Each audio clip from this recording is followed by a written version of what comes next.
Coach Day, Alderson Broaddus makes 7 sacks last week against Robert Morris University in an upset win. We gave up 6 sacks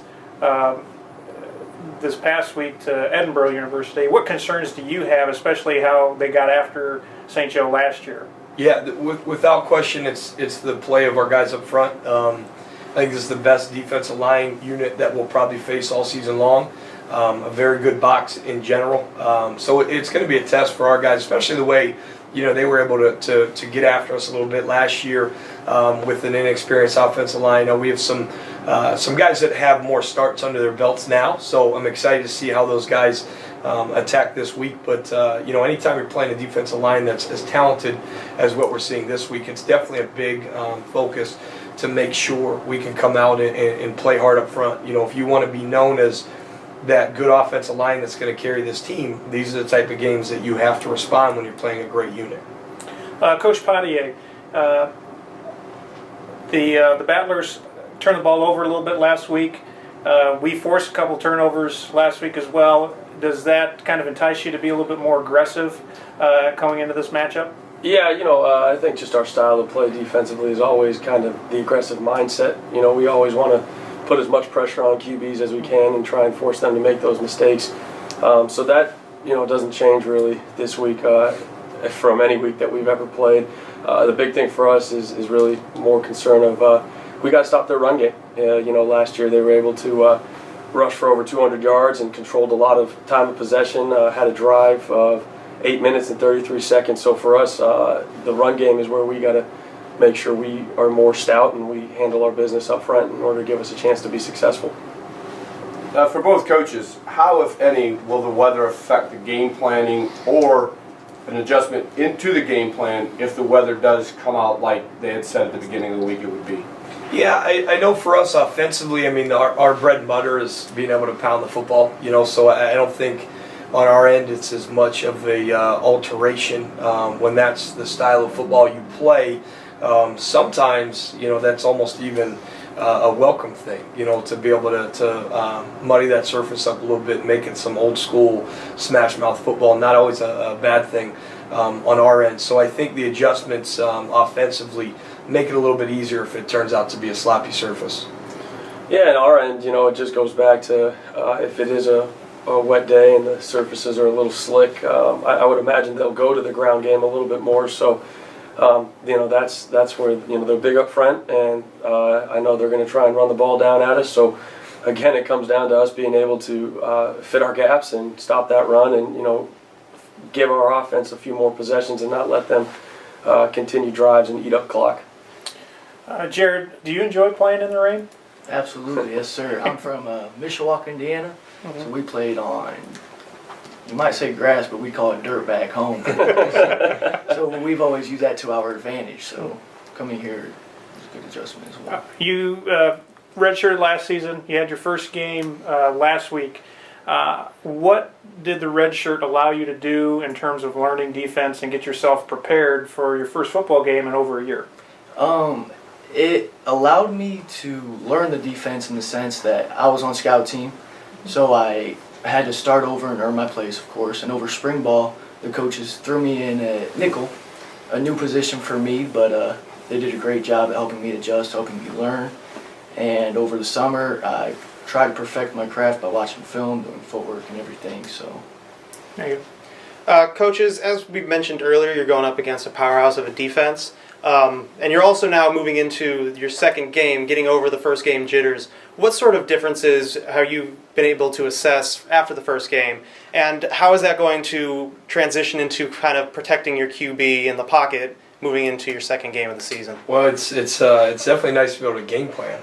That's been something that's been a breath of fresh air heading into this week, having some actual film, to watch. And, at the end of the day, we talked, after last week is us correcting our mistakes, and that's still the focus. That was the focus all week long, especially offensively, just making sure, given the opportunity, that we, perfect what we're doing compared to, practicing against what we're going to see. But with that said, it's now our players have had the chance in practice to see the actual looks that will be replicated on Saturday. So being able to have that extra little bit of true preparation compared to last week. On our end, it kind of settles some nerves of the uncertainty, So now it's our guys know what they need to do. It's more, or how well can we execute now come Saturday. So that part I think is made a little bit easier on our end.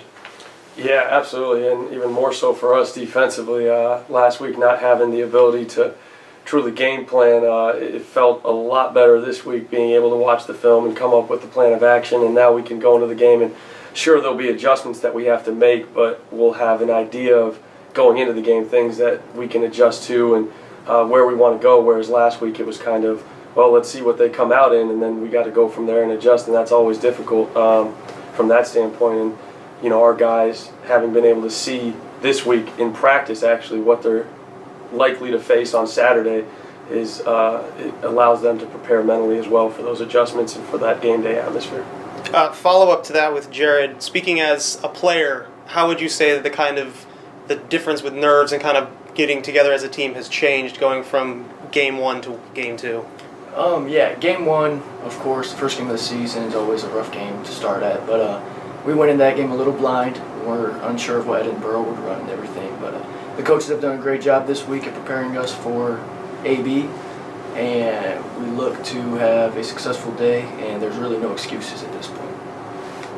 All three of you had made mention to preparation. Talk to us a little bit about, from all three perspectives, how you thought practice went throughout this week. Quite honestly, Tuesday was a day that I had hoped would be better.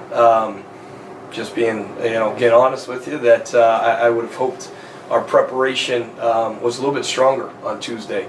But the good part is having a bad day, and I think it was a little bit more on the youthful side than it was our older players and experienced guys. But the good part is, even when you have a bad day, you want to see how they respond. And that was the good part. Is Wednesday we had a good response to a not great Tuesday, and they came out yesterday with that focus, and we've just got to really make sure on Friday now we focus and finish, so that focus carries the entire length of practice, not just half of it or 3/4 of it, but the entire length. On the defensive end, Tuesdays they're always tough just because there's a lot of new adjustments. We're seeing a new scheme every week from different offenses, so they're always a little slower. Like Coach said, it wasn't quite the energetic practice that we were hoping for. But coming back Wednesday, we answered a lot of questions, and the picture started to clear up, and guys were able to start playing faster and start making those adjustments quicker. And as the week went on, they started to get more comfortable with our game plan and how we're going to adjust to the things that we're going to see this week. So obviously it didn't start great, but the way they responded and where we've come to at this point, going into Friday's last day preparation, I feel like we're in a good spot. We just have to have one more really good day today. I want to, just take a moment to say how blessed we are to even have the opportunity to talk about football, talk about the matchup on Saturday, and it's something we take for granted. And I want to really thank Go for the Goal. They were a sponsor, that's a nonprofit organization that we partnered with for our game, which is our theme of pediatric cancer awareness for this Saturday. So I really want to thank Go for the Goal for partnering with us. We'll be wearing gold shoelaces as a donation to Go for the Goal, which again is a pediatric cancer research group, as well as they help out families of any family going through the financial struggles of dealing with pediatric cancer. So we want to invite everybody to come out and support that cause today, Saturday at Alumni Stadium. All right, thank you, coaches, and we wish you good luck for this weekend. Thank you.